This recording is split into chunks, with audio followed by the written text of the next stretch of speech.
ज्येष्ठ मास की कथा के अनुसार राजा अश्वपति के घर देवी सावित्री के अंश से एक पुत्री का जन्म हुआ, जिसका नाम महाराज ने सावित्री रखा। पुत्री युवावस्था को प्राप्त हुई। ये देखकर राजा ने मंत्रियों से सलाह की।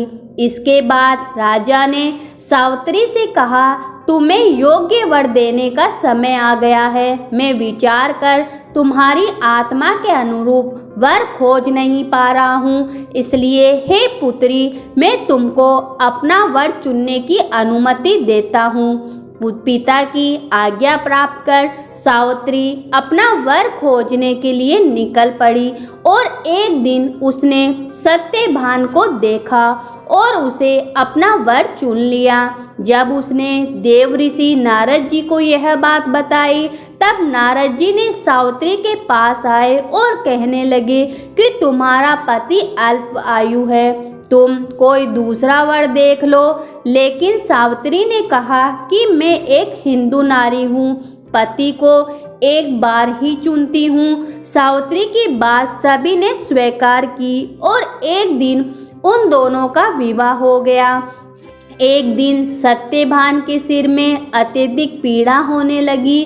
सावित्री ने वट वृक्ष के नीचे अपनी गोद में पति के सिर को रखकर उसे लेटा दिया। उसी समय सावित्री ने देखा कि अनेक यमदूतों के साथ यमराज जी आ पहुँचे हैं, सत्यभान के जीव को दक्षिण दिशा की ओर ले जा रहे हैं। यह देख सावित्री भी यमराज के पीछे पीछे चल देती है।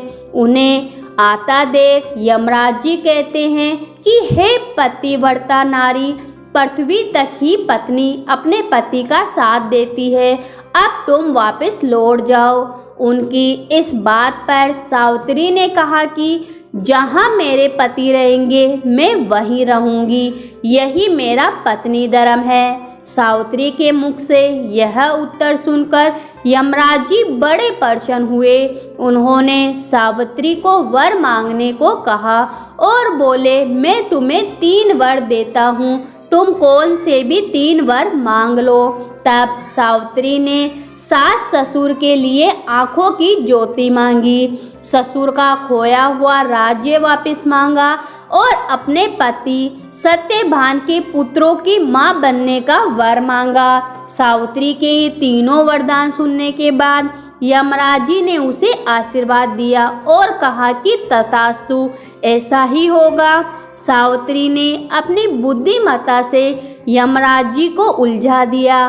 पति के बिना पुत्रवती होना जितना असंभव था, उतना ही यमराज जी का अपने वचनों से मुख फेरना।